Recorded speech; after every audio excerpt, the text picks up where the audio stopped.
இந்த பிரச்சனை வந்ததோட எனக்கு கால் பண்ணாங்க. இனத்துல என்ன வந்து சவுதியில இருந்து கோல் எடுத்தாங்க, கட்டார்ல இருந்து கோல் எடுத்தாங்க, பொத்தியிலிருந்து கோல், கம்பளியில இருந்து கோல்.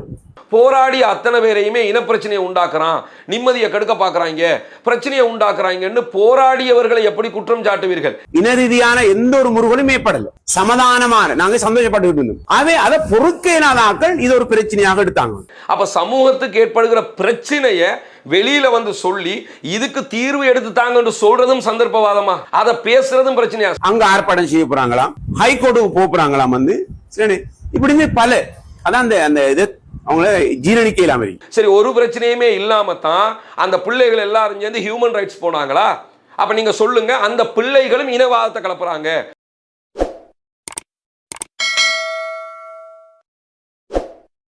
அன்புக்கினிய சகோதரர்களே, இந்த வீடியோவினூடாக ஒரு முக்கியமான தெளிவூட்டலை தர்றதுக்காகத்தான் நம்ம பேசுகிறோம். அது என்னன்னு கேட்டால், சமூகத்தில் எந்த அரசு வந்தாலும் சமூக ரீதியாக சில பிரச்சனைகள் அவ்வப்போது தோற்றம் பெறுவது நமக்கெல்லாம் தெரியும்.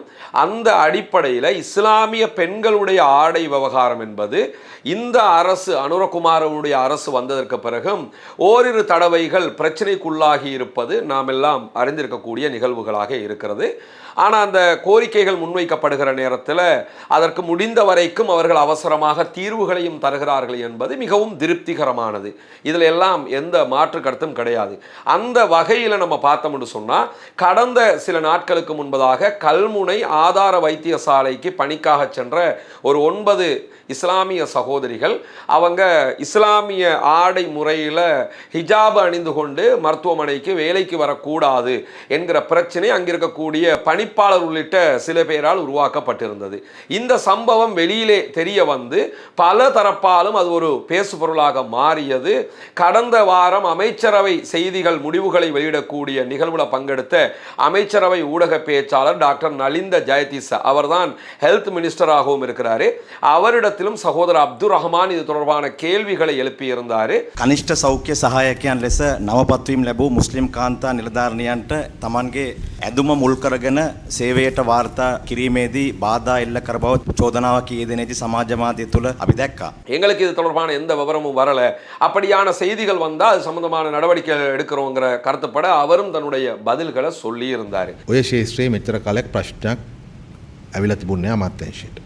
අදත් මම එනකනුත් ඔය ප්‍රශ්නය ඇවිල්ලා තිබුණේ අමාත්‍යාංශයට. இந்த நிலையில தான் இன்றைக்கு ஒரு வீடியோவை நம்ம பார்க்க கிடைத்தது. அது என்னன்னு கேட்டா, ஆளும் கட்சியினுடைய தேசிய பட்டியல் பாராளுமன்ற உறுப்பினர் கல்முனையைச் சேர்ந்த ஆதம் பாவா எம்பி அவங்க இது சம்பந்தமாக பேசி இருக்கிறாரு. பேசும்போது அவர் சொல்லுகிற கருத்துக்களை பார்க்கும்போது ரொம்ப மனதுக்கு கஷ்டமாக இருந்தது. காரணம் என்னன்னு கேட்டா, முதலாவது மனக்கஷ்டமே ஆளுங்கட்சியில் இருக்கக்கூடிய முஸ்லிம் எம்பிக்கள் குறிப்பாக ஏன் இப்படி இருக்கிறீங்க? முகப்புத்தகங்கள்ல நாங்க பார்க்கிறோம், இவங்கெல்லாம் எங்க இருந்தாங்களே ஏரியா அண்மையில ஏற்பட்ட ஒரு நிகழ்வு. ஒரு விவரம் உங்களுக்கு தெரியலைன்னா அது சம்பந்தப்பட்டவங்களோட அணுகி அதை தெரிஞ்சுக்கிட்டு அந்த செய்திகளை உடனே மக்கள் மயப்படுத்துங்க. அப்போ எந்த குழப்பமும் வராது. நீங்கள் நீங்களே உங்களுக்கு எல்லாம் தெரியும், நாங்கள் எல்லாத்தையுமே பண்ணிடுவோங்கிற ரீதியில், நாங்கள் ஆளுங்கட்சியில் இருக்கிறோங்கிற ரீதியில் இருக்கிறீங்க. அதை யாராவது சுட்டி காட்டினா உங்களுக்கு கோபம் வருது, உங்களுக்கு மன வருத்தம் வருது, உங்களுக்கு கௌரவ பிரச்சனை ஆகுது. அதற்கு பிறகு வந்து மற்ற எல்லாரையுமே பிளேம் பண்ணி பாரிய ஒரு குற்றச்சாட்டை முன் வச்சிடுறீங்க. இதே மாதிரி தான் சகோதரர் ஆதம் பாவா அவங்களும் பேசியிருக்கக்கூடிய பேச்சு அமைந்திருக்கிறது. இந்த ஹிஜாபு தொடர்பான பிரச்சனைகள் ஏற்பட்டது 2 நாளாகவா அல்லது கடந்த ஒரு வாரத்துக்கு மேலாகவாங்கிறத பார்க்கணும். 1 வாரங்களுக்கு மேலாக பிரச்சனை ஆகுது. கேபினெட்ல ஊடகவியலாளர்கள் கேள்வி எழுப்புற அளவுக்கு நிலவை மாறுகிறது. ஆனா இது சம்பந்தமாக எந்த செய்திகளையுமே மக்கள் மயப்படுத்தவும் இல்லை, அதற்கான எந்த முயற்சிகளையும் பண்ணாம இப்ப எல்லாத்தையும் நான் பேசிட்டேன், எல்லாத்தையும் முடிச்சிட்டேன், நாங்கெல்லாம் சைலண்டா எல்லாத்தையும் பண்ணுவோம், படம் காட்டிக்கிட்டு இருக்கிற மாட்டோம்ங்கிற ரீதியில சகோதரர் ஆதம் பாவா வந்து பேசுறத பார்க்கறது மட்டுமல்லாம இந்த சமூக வலைதளங்கள்ல ஃபேஸ்புக்ல எழுதுறாங்க, பேசுறாங்க, அதெல்லாம் அவங்களுக்கு தெரியுமா நாங்க என்ன பண்றோம்ங்கிற ரீதியில் அவர் பேசுறாரு. இந்த பிரச்சனை வந்ததோட எனக்கு கால் பண்ணாங்க, கத்தார்ல இருந்து, துபாயில இருந்து, குவைத்துல இருந்து, பொத்துவில்ல இருந்து, அங்க இருந்து, இங்க இருந்து எல்லாம் கால் பண்ணாங்க. என்னத்துல என்ன வந்து சவுதியில இருந்து கோல் எடுத்தாங்க, கட்டார்ல இருந்து கோல் எடுத்தாங்க, பொத்தியில இருந்து கோல், கம்பளியில இருந்து கோல். நான் உடனே எல்லாத்தையும் கேட்டு கொஞ்சம் பொறுங்க, நான் எல்லாத்தையும் ஒர்க் பண்ணுறேன்னு சொல்லி அன்னைக்கு வேலை பார்க்க ஆரம்பித்தேன்.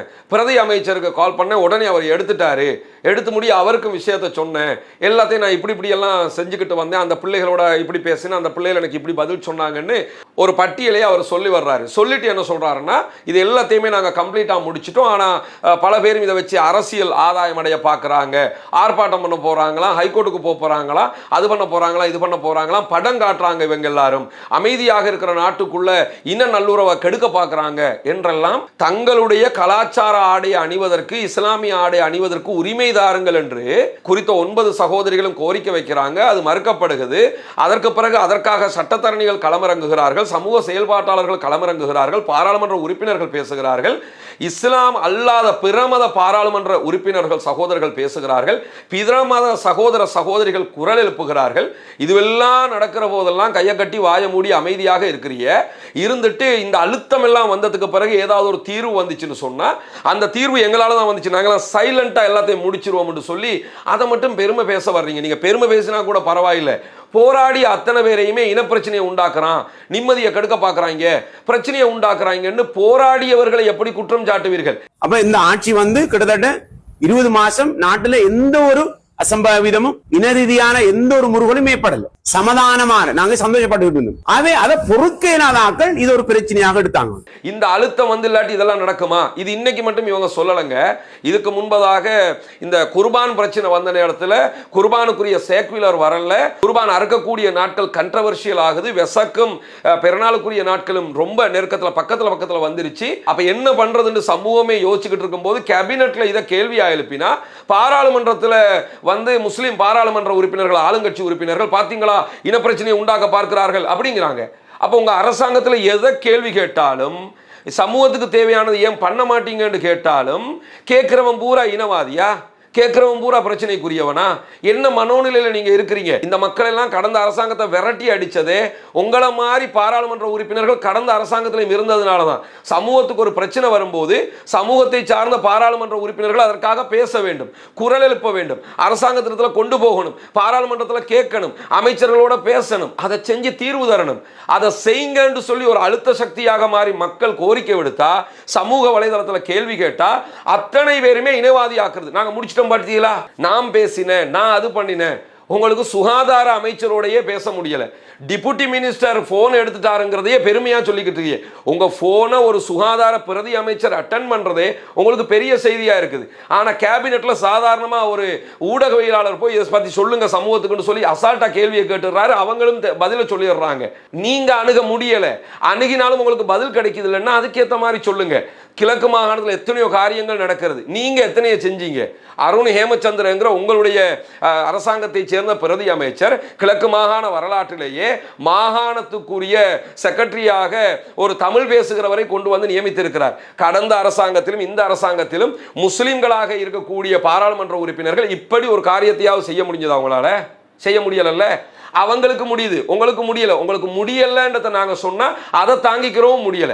எனக்கு என்ன மனவருத்தம் கேட்டால், அவருடைய உரையில கடைசியில பகுதிகளில் பேசுகிற போது ரொம்ப கேவலமாக இந்த சமூகத்திற்காக குரல் எழுப்புகிறவர்களை, இந்த சமூக உரிமைகளை பற்றி பேசுகிறவர்களை அவர் இழிவாக பேசுகிறார். ஹைகோர்ட் போக போறாங்களா, ஆர்ப்பாட்டம் பண்ண போறாங்களா, பிரச்சனைகளை தீர்க்க விட மாட்டேன் என்கிறார்கள். இந்த சந்தர்ப்பத்தை சந்தர்ப்பவாதமாக பயன்படுத்தி சமூக நல்லிணக்கத்தை கெடுக்கிறார்கள். நாங்க அப்படியா, நாங்க படமெல்லாம் காட்ட மாட்டோம், சைலண்டா வேலையை முடிப்போம்ங்கிற ரீதியில அவர் பேசுறாரு. இதை விடக்கூடாது கங்கணம் கட்டி சிலர் அங்க ஆர்ப்பாட்டம் செய்ய போறாங்களாம், ஹைகோர்ட்டுக்கு போறாங்களாம். இப்படிமே பல அதான் அந்த இது அவங்கள ஜீரணிக்க இல்லாம. அப்ப சமூகத்துக்கு ஏற்படுகிற பிரச்சனையை வெளியில சொல்லி இதுக்கு தீர்வு எடுத்து தாங்கன்னு சொல்றதும் சந்தர்ப்பவாதமா, அதை பேசுறதும் பிரச்சனையா? சரி, ஒரு வாதத்திற்கு இஸ்லாமிய மார்க்கத்தை சேர்ந்த முஸ்லீம்கள் சமூக வலைதளத்தில் கோரிக்கை விடுத்தார்கள், சமூக தலைவர்கள் பேசினார்கள், இதெல்லாம் சந்தர்ப்பவாதம். உங்க ஆட்சியை குறை சொல்றது, உங்களை இழிவுபடுத்துற அப்படியே வச்சுக்கிறீங்களேன். அப்ப மனோ கணேசன் பேசினாரே, அது சந்தர்ப்பவாதமா? அவர் முஸ்லீமே கிடையாது, அவர் நான் முஸ்லீம், அவர் என்ன அரசியலுக்கு பேசுறாரா? மனோ கணேசன் இருக்கிறது கொழும்புல, பிரச்சனை நடந்தது கல்முனையில. அப்ப கல்முனையில் அவர் எலெக்ஷன் கேட்டிருக்காரா, கேட்க போறாரா? அதையும் யோசிக்க மாட்டேங்கிறீங்க. அதே மாதிரி ஜனகன் விநாயகமூர்த்தி பேசினாரே, அவர் அரசியல்லே இல்லையே, அவர் பேசுனதுக்கு என்ன சொல்ல வர்றீங்க? சரி, அர்ச்சுனா ராமநாதன் பேசினாரே, அவர் பேசும்போது கூட சொன்னாரே, கல்முனையில் எனக்கு எலக்ட்ரேட்டும் கிடையாது, நான் எலெக்ஷன் கேட்கறதும் கிடையாது, என்னுடைய எலக்ட்ரேட்டுக்குள்ள இஸ்லாமியர்களும் கிடையாது, அவங்களுடைய வாக்கும் எனக்கு தேவையில்லை, எதுவுமே தேவையில்லை, அவங்களோட உரிமை கொடுங்கன்னு தானே சொல்லிக்கிட்டு இருந்தாரு. அப்ப எல்லாத்தையுமே அரசியலா யாரு பாக்குறா? நீங்க பாக்குறீங்க. உங்களுக்கு இதை சகிக்க முடியல. முஸ்லிம்களுடைய பிரச்சனை இதுக்கு தீர்வு தாங்க, எந்த சமூகத்துக்காவது ஒரு பிரச்சனை இதுக்கு தீர்வு தாங்கன்னு வந்து கேட்டாலே இனக்குழப்பம். எங்க அரசாங்கம் எப்படி தெரியுமா, வந்ததுல இருந்து எந்த பிரச்சனையும் இல்லை, நாங்க அப்படியே அமைதியா கொண்டு போய் கொண்டிருக்கோம், இதை சீர்குலைக்க பார்க்கறாங்க. இதையே திரும்ப திரும்ப திரும்ப திரும்ப சொல்லி உரிமைக்காக கோருகிறவர்களை எப்படி நீங்கள் இழிவுபடுத்த முடியும்? சரி, ஒரு பிரச்சனையுமே இல்லாம தான் அந்த பிள்ளைகள் எல்லாரும் சேர்ந்து ஹியூமன் ரைட்ஸ் போனாங்களா? அப்ப நீங்க சொல்லுங்க, அந்த பிள்ளைகளும் இனவாதத்தை கலப்புறாங்க, அந்த பிள்ளைகளும் பிரச்சனை பண்றாங்கன்னு சொல்லுங்க. அப்படி சொல்ல முடியுமா உங்களால?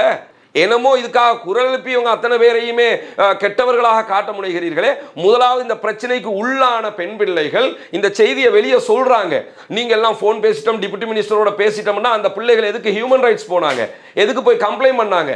அந்த பிள்ளைகள் அடுத்த நாள் நான் அனுப்பி சைன் பண்ண சொன்னேன்னு சொல்றீங்களே, அந்த பிள்ளைகள் போனாங்க, சைன் பண்ணாங்கல்ல, போனை எல்லாம் பறிச்சு வச்சாங்களே, ஒரு இடத்துல உட்கார வச்சாங்களே, மதியம் வரைக்கும் ஈவினிங் வரைக்கும் சாப்பிடாம உட்கார்ந்துகிட்டு இருந்தாங்களே, இதெல்லாம் உங்களுக்கு தெரியுமா? இதுக்கெல்லாம் என்ன சொல்ல போறீங்க? எல்லாம் முடிஞ்சதுக்கு அப்புறம் வாருது, ஏய் நாங்க தான் எல்லாம் பண்ணோம் பாத்துக்க அப்படிங்கிறது. இதுதான் உங்கள் மீது மக்களுக்கு வெறுப்பை உண்டாக்குறது. நான் திரும்ப திரும்ப சொல்றதுதான், அனுரகுமார் திசாநாயக்கனுடைய அலையில் வந்து விட்டீர்கள். உங்களை முதல்ல நீங்க பாராளுமன்றத்துக்கு தேர்வாகவே இல்லை, நீங்களே நேஷனல் லிஸ்ட்ல தான் வந்தீங்க. தோல்வி அடைந்து என்பிபி தங்களுடைய புரோட்டோகாலை மாத்தி உங்களுக்கு தோல்வி அடைந்த நிலையிலையும் இந்த போஸ்டை தந்தது. நீங்க அனுரகுமாரனுடைய அலையில வந்து சேர்ந்துட்டீங்க. ஆனா நீங்க நினைச்சுக்கிட்டு இருக்கிறீங்க நீங்களாக ஜெயிச்சு உங்களுக்காக மக்கள் ஓட்டு போட்டோன்னு நினைச்சுக்கிறீங்க. சரியா பார்த்தா கல்முனை எலக்ட்ரேட்ல நீங்க தோத்துட்டீங்களா இல்லையா? உங்களுக்கு என்பிபி அவங்களுடைய புரோட்டோகாலையே மிஸ் பண்ணி உங்களுக்காக உங்களை நேஷனல் லிஸ்டாக கொண்டாந்து விட்டாங்க. நீங்க செய்யற வேலை எல்லாம் என்ன? ஒன்றோ இதை பண்றீங்க, இல்லைன்னா அல்லாஹ்வால் அங்கீகரிக்கப்பட்ட எம்பின்றீங்க. இதை நீங்க சொல்லலையா? நீங்க அல்லாஹ்வால் அங்கீகரிக்கப்பட்டவரா? என்ன மாதிரி எல்லாம் நீங்க பேசிக்கிட்டு இருக்கிறீங்க. அடுத்த நாள் போய் பாட்டு கச்சேரியில் பாட்டு படிச்சுக்கிட்டு இருக்கிறீங்க. உங்களுக்கு இஸ்லாமும் விளையாட்டா போச்சு, முஸ்லிம்களுடைய உரிமையும் கேலியா போச்சு, உரிமைக்காக பேசுறவங்கலாம் துரோகி ஆயிட்டாங்க. அப்ப யாருமே எதுவும் பேசக்கூடாது, நீங்களும் ஒன்றும் செய்ய மாட்டீங்க. நாங்கள் அப்படியே எல்லாருமே கடந்து போயிடணுமா? இதுவெல்லாம் சகோதரர் ஆதம் பாவா எம்பி அவர்கள் பாராளுமன்ற உறுப்பினராக இருக்கிறீங்க, உங்களோட கண்ணியத்தை நீங்க பாதுகாத்துக்கிறீங்க, உங்களுடைய மரியாதையை நீங்க பாதுகாத்துக்கிறீங்க, மக்களுக்காக களமாற்றுங்க. அனுரகுமார திசாநாயக்கவுக்காக கிடைத்த வாக்குகளால் நீங்கள் வந்தீர்கள். அடுத்த பாராளுமன்ற தேர்தல் உங்களுக்கான வாக்கால தான் நீங்க வர வேண்டி வரும். அடுத்து நீங்க உங்களை சொல்லித்தான் போய் கேட்க வேண்டி வரும். இதெல்லாம் மக்கள் மறந்துடுவாங்கன்னு மட்டும் நினைச்சிடாதீங்க. பார்க்கும்போது கவலையாக இருந்தது. சரி, இந்த பிரச்சனையை நீங்க முடிச்சிட்டீங்கன்னா எந்த அடிப்படையில் முடிச்சியா அதை சொன்னீங்களா? அதையும் சொல்லுங்க. நாங்கள் இந்த அடிப்படையில் முடித்திருக்கிறோம், இதற்கான டாக்குமெண்ட் இப்படி இருக்கிறது, இனிமேல் எந்த இடத்திலும் இந்த பிரச்சனை வராது, அதை சொல்லுங்க. ஏன்னா ஒரு இடத்துல பிரச்சனை தீர்க்கப்பட்ட அதுக்கு ஒரு டாக்குமெண்டாக அது வந்துருச்சுன்னா அதை காட்டி இன்னொரு இடத்துல பிரச்சனை வந்து அதை தீர்த்துக்கலாம்ல, அதை சொல்லுங்க. மைக்குக்கு முன்னாடி நின்னா உங்க இஷ்டத்துக்கு எதனாலும் பேசுறீங்க, மற்றவங்க மேல பிளாம் பண்றீங்க, குறை சொல்றீங்க. இதுதான் மக்களுக்கு மத்தியில் உங்கள் மீது வெறுப்பை உண்டாக்குகிறது பாராளுமன்ற உறுப்பினர் அவர்களே. எனவே இதையெல்லாம் கவனித்து நடந்து கொள்ளுங்கள். அனுரகுமார் திசாநாயக்க மேலையும் அவருடைய அரசு மேலையும் அவருடைய செயல்பாடுகள் மேலையும் மக்களுக்கு மிகுந்த மரியாதை இருக்கிறது. இந்த ஈஸ்டர் சம்பந்தமாக எல்லாம் அவங்க நடத்துகிற விசாரணைகள் எல்லாம் ரொம்ப மெச்சப்படுகிறது, பாராட்டப்படுகிறது. இடையில உங்களை மாதிரி ஆக்கள் வந்து பண்ணுகிற காமெடிகளால அவர் மேல இருக்கக்கூடிய மரியாதையும் மக்களுக்கு மத்தியில் இல்லாம போயிருமோங்கிற அளவுக்கு கவலையாக இருக்கிறது. தயவு செய்து ஒரு பிரச்சனை வந்தால் நேரத்திற்கு அந்த பிரச்சனையை தீர்க்க முனையுங்கள், பிரச்சனையை சட்டப்படி தீருங்கள்.